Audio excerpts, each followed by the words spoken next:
మీ personal interviews మరియు వ్యాపార ప్రకటనల కొరకు ఈ నెంబర్ని సంప్రదించండి. నమస్తే, వెల్కమ్ టు మన టీవీ. ప్రస్తుతం మనతో పాటు ఉన్న senior ayurvedic doctor Chittibotla Madhusudan గారు. సార్తో మాట్లాడదాం. హలో సార్, నమస్తే. నమస్తే సార్, జనరల్ గా థైరాయిడ్ ఎక్కువగా చూస్తున్నాం. సమ్ 30-25 ఏజ్ దాటిందంటే ప్రతి ఒక్క ఉమెన్ లో చూస్తున్నాం.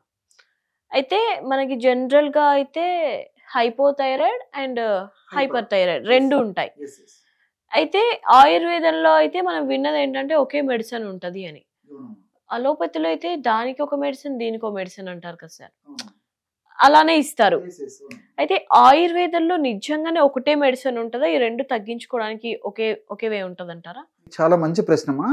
నిజంగా చాలా మందికి డౌట్ వస్తుంటుందమ్మా. మీరు అన్నట్టు ఏంటంటే ఇంగ్లీష్ వైద్యంలో అయితే హైపోథైరాయిడ్ కి వేరే మెడిసిన్ ఉంటుంది, హైపర్ థైరాయిడ్ కి వేరే మెడిసిన్. బట్ ఆయుర్వేదంలో మాత్రం ప్రత్యేకత అదే. మా ఆయుర్వేద వైద్య విధానము హైపో గానీ హైపర్ గానీ ఏ రకమైనటువంటి థైరాయిడ్ ప్రాబ్లం ఉన్నా మెడిసిన్ మాత్రం ఒకే రకమైన మెడిసిన్ అమ్మా. ఎన్ని రకాల మందులు ఇచ్చినా ఆ థైరాయిడ్ గ్రంథి యొక్క పనితీరును, అంటే సరిగ్గా పనిచేయకపోతే బాగా పనిచేసేట్టు చేస్తారు, అతిగా పనిచేసేస్తుంటే నార్మల్గా పనిచేసేటట్టు చేసేందుకు ఈ యొక్క మెడిసిన్స్ ఉపయోగపడతాయమ్మా. సో ఆయుర్వేద వైద్యులు కూడా హైపో కానీ హైపర్ కానీ ఏదైనప్పటికీ వాళ్ళు ఇచ్చే ట్రీట్మెంట్ మాత్రం దాన్ని రెక్టిఫై చేసేదానికి ఇచ్చేస్తారమ్మా. అంటే తన యొక్క థైరాయిడ్ యొక్క పనితీరును చక్కదిద్దేందుకు మెడిసిన్స్ వాడతారమ్మా. సో అలాంటి వాటిలో చాలా మెడిసిన్స్ ఉన్నాయమ్మా. వాటిలో ఒక టిప్ కూడా చెప్తాను చూడండిమ్మా. సో ఈ టిప్ వాడడం వల్ల ఏమవుతుందంటమ్మా, వాళ్ళు హైపోథైరాయిడ్ పేషెంట్స్ కానివ్వండి, హైపర్ థైరాయిడ్ పేషెంట్స్ కానివ్వండి, వాళ్ళు వాడేటువంటి మెడిసిన్స్కు తోడు ఇప్పుడు నేను చెప్పబోయేటువంటి టిప్ వాడుకోవడం వల్ల కొన్నాళ్ళకి ఆ యొక్క మెడిసిన్ యొక్క డోసును క్రమక్రమంగా తగ్గించుకోవచ్చమ్మా. డ్యూ కోర్సులో వాళ్ళు కొంచెం సిస్టమేటిక్గా కొన్నాళ్ళు ఫాలో అయితే, ఈవెన్ ఈ డైట్ రెస్ట్రిక్షన్స్ ఇవన్నీ కూడా కొన్నాళ్ళు ఫాలో అయితే అసలు ఇంగ్లీష్ మందుల అవసరం కూడా రాదమ్మా. వాళ్ళు ఫాలో అయ్యే దీన్ని బట్టేసి ఉంటారు. డైటరీ ప్రిన్సిపల్స్ అవి ఫాలో అయ్యి లైఫ్ స్టైల్ కొంచెం మాడిఫికేషన్ చేసుకోగలిగితే వాటి అవసరం కూడా రాదు. సో అటువంటి టిప్ ఏంటంటమ్మా, ఈ త్రిఫల చూర్ణం ఒక 60 grams తీసుకోవాలమ్మా. త్రిఫల చూర్ణం మార్కెట్లో దొరుకుతుందమ్మా. సో త్రికట చూర్ణం అని చెప్పేసి ఇంకొక పౌడర్ దొరుకుతుందమ్మా. త్రికటు త్రిఫల కామన్ అందరికి తెలిసినటువంటిది. త్రికటు కూడా కామన్ గా ఎక్కువ మందికి తెలిసినటువంటిది అమ్మా. పిప్పళ్ళు, మిరియాలు, శొంఠి కలిపి తయారు చేస్తారు. సో అది కూడా దొరుకుతుందమ్మా. అది ఒక 60 grams తీసుకోవాలి. మూడవది వచ్చేసి ఈ దేవదారు చెక్క. దేవదారు చెక్క అది కూడా మనకేం పెద్ద కష్టపడక్కర్లేదమ్మా. ఈ పచారి కొట్టలో దొరుకుతుందమ్మా. చెక్క దొరుకుతుంది, అది తెచ్చుకొని ఈజీగా మనం పౌడర్ తెచ్చుకోవచ్చు. ఈ మధ్య కాలంలో కొన్ని కంపెనీస్ వాళ్ళు కూడా దేవదారు చెక్క పౌడర్ తయారు చేసి అమ్ముతున్నారమ్మా. అది అట్లేదన్నా కన్వీనియంట్ ఉండి మనకు దొరికేట్లయితే అది కూడా తెచ్చుకోవచ్చు. సో దేవదారు చెక్క పొడి ఒక 20 grams అమ్మా. సో ఈ మూడు, త్రిఫల చూర్ణం 60 grams, త్రికట చూర్ణం 60 grams, దేవదారు చెక్క పొడి ఒక 20 grams, మొత్తం మూడు కలిపేసేయాలమ్మా. కలిపేసి ఒక గాజు సీసాలో నిల్వ ఉంచుకొని రోజు ఉదయం ఒక్కసారి, రాత్రి ఒక్కసారి, ఆహారానికి ఒక 15 నిమిషాల ముందు జస్ట్ ఒక 1/2 teaspoon పౌడర్ తేనెతో కానీ నీళ్ళతో కానీ తీసుకోవాలమ్మా. ఈ విధంగా రెగ్యులర్ గా తీసుకోవడం వల్ల ఆ థైరాయిడ్ యొక్క గ్రంథి యొక్క పనితీరును చక్కదిద్దుతాయమ్మా ఈ మెడిసిన్స్ అన్ని కూడా. సో త్రిఫల చూర్ణం అట్లే పనిచేస్తుంది, త్రికట చూర్ణం అట్లే పనిచేస్తుంది, తర్వాత ఈ దేవదారు చెక్క చూర్ణం కూడా అట్లే పనిచేస్తుంది. సో ఈ విధంగా రెగ్యులర్ గా కొన్నాళ్ళ పాటు వాడుకోవడం వల్ల ఆ థైరాయిడ్ యొక్క సమస్యలు తగ్గిపోతాయమ్మా. జనరల్ గా ఫుడ్ పాలు తాగొద్దు, క్యాలీఫ్లవర్ తినొద్దు అని అంటారు కదా సార్, ఈ థైరాయిడ్ ఉన్న వాళ్ళు? హైపోథైరాయిడ్ ఉన్నటువంటి వాళ్ళలో ఈ క్యాబేజీ, తర్వాత ఈ క్యాలీఫ్లవర్ ఇట్లాంటి వాడకూడదని చెప్పి చెప్తుంటారమ్మా. పాల వరకు అయితే అంత ప్రాబ్లం ఉండదు. ఇవి కూడా ఇందులో గాయిట్రిన్స్ అని చెప్పేసి ఉంటాయమ్మా. ఈ క్యాబేజీ, తర్వాత ఈ క్యాలీఫ్లవర్ ఇలాంటి వాటిలో ఈ గాయిట్రిన్స్ ఏం చేస్తాయంటే థైరాయిడ్ గ్రంథి యొక్క పనితీరును మందగింపజేస్తాయమ్మా. సో అవి వాడకూడదని చెప్తారు. జస్ట్ అలా బాయిల్ చేయడం వల్ల అంత ప్రాబ్లం ఉండదమ్మా. ఉండదు. అలాగే తీసుకోవడం వల్ల ఈ గాయిట్రిన్స్ ఉండడం వల్ల గాయిట్రిన్స్ ప్రభావం చేత ఇదైపోతాయి. కానీ ఎప్పుడైతే మనం ఉడకబెడతామో ఆ ఐటమ్స్ ని, ఆ గాయిట్రిన్స్ బాగా తగ్గిపోతుంది. సో ఎప్పుడోసారి కొద్ది గొప్ప ఈ క్యాబేజీ, క్యాలీఫ్లవర్ ఇలాంటి వాడుకోవడం అంత ఇబ్బంది ఉండదమ్మా.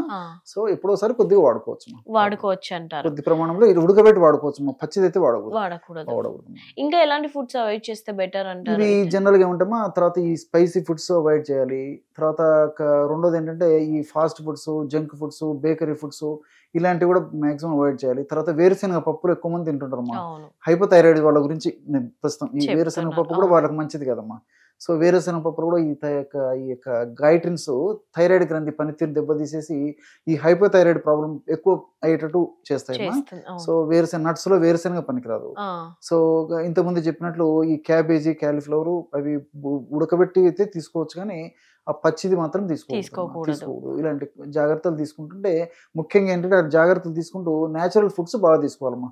వెజిటబుల్స్ తీసుకోవచ్చు, తర్వాత ఫ్రూట్స్, సీజనల్ ఫ్రూట్స్ తీసుకోవచ్చు, డ్రై నట్స్, తర్వాత ఈ డ్రై ఫ్రూట్స్ ఇలాంటివన్నీ తీసుకోవచ్చమ్మా. సో నేచురల్ ఎక్కువ తీసుకోవడం వల్ల థైరాయిడ్ ప్రాబ్లమ్స్ ఉన్నవి త్వరగా తగ్గిపోతాయి, రాకుండా కూడా ఉంటాయి.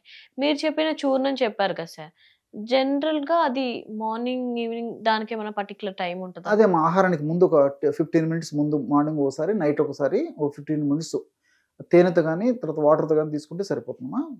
సో ఇంకోటి ఏంటంటే, కొంతమంది అడుగుతుంటారమ్మా, ఈ ఒకవేళ ఇట్లా పౌడర్స్ అవి దొరకకపోయినా, మంచివి దొరకకపోయినా, ఏదన్నా మనకు అట్లా కాకుండా కూడా ఈజీగా రెడీమేడ్గా అవైలబుల్ ప్రొడక్ట్స్ కూడా ఏమైనా ఉంటాయో మార్కెట్లో కూడా అడుగుతుంటారమ్మా. అది కూడా చెప్తాను చూడమ్మా. సో దీనికి సంబంధించి కాంచనార గుగ్గులు దొరుకుతాయమ్మా. దేవకాంచనంతో తయారు చేస్తారు కాంచనార గుగ్గులు.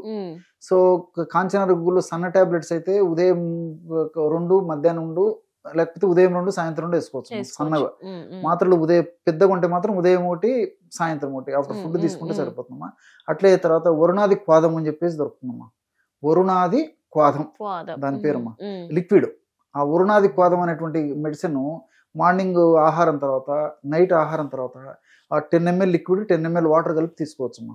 సో అది కూడా ఈ థైరాయిడ్ గ్రంథి పనితీరును సక్రమంగా పనిచేటట్టు చేస్తుందమ్మా. సో రెండవది అంటే వృద్ధివాదిని వటి అని చెప్పేసి ఇంకొక మెడిసిన్ ఉందమ్మా. వృద్ధి అంటే గ్రోత్. సో ఈ యొక్క థైరాయిడ్ గ్రంథి అప్ అండ్ డౌన్ కాకుండా సక్రమంగా పనిచేసేట్లు చేసేందుకు ఈ వృద్ధివాదిని బట్టి అనేటువంటి టాబ్లెట్స్ కూడా ఉపయోగపడతాయమ్మా. ఈ టాబ్లెట్స్ కూడా వ్యాధి యొక్క తీవ్రతను బట్టి, పరిస్థితిని బట్టి, శరీర తత్వాన్ని బట్టి రోజు 2 పూటకి 1 లేదా 2 మాత్రల చొప్పున వాడుకోవచ్చు. సో నేను చెప్పినటువంటి ఈ 3 మెడిసిన్స్ అన్ని 3 బాగానే పనిచేస్తాయమ్మా. ఎక్కువ మంది డాక్టర్స్ వాడేది కూడా ఇవేమ్మా. సో కాంచనార గుగ్గులు వాడుతుంటారు, వరుణాది క్వాద వాడుతుంటారు, అదేవిధంగా వృద్ధివాదిని బట్టి వాడుతుంటారు. సో ఇవన్నీ బాగా పనిచేస్తాయి కాబట్టి ఒకవేళ ఆ చూర్ణం అట్లా వాడుకోవడం కష్టం ఉన్నటువంటి వాళ్ళు ఇలాగ వాడుకోవచ్చు. ఇట్లా వాడచ్చు. లేకపోతే మరీ సమస్య ఎక్కువ ఉన్నప్పుడు ఈ చూర్ణం ఒక పూట నేను చెప్పినటువంటి ఈ మెడిసిన్ వాడుకోవచ్చు. ఎలాగైనా వాడుకోవచ్చు. సో సైడ్ ఎఫెక్ట్స్ ఏమి ఉండకుండా మంచిగా బెనిఫిట్స్ ఉంటాయి, మా సైడ్ బెనిఫిట్స్ ఉంటాయి, సైడ్ ఎఫెక్ట్స్ ఉండవు. ఎక్కువ రోజులు వాడినప్పటికీ ఎలాంటి ఇబ్బంది ఉండదు. అంత సేఫ్టీ ప్రొఫైల్ చాలా బాగుంటుంది. బాగుంటుంది. ఓకే.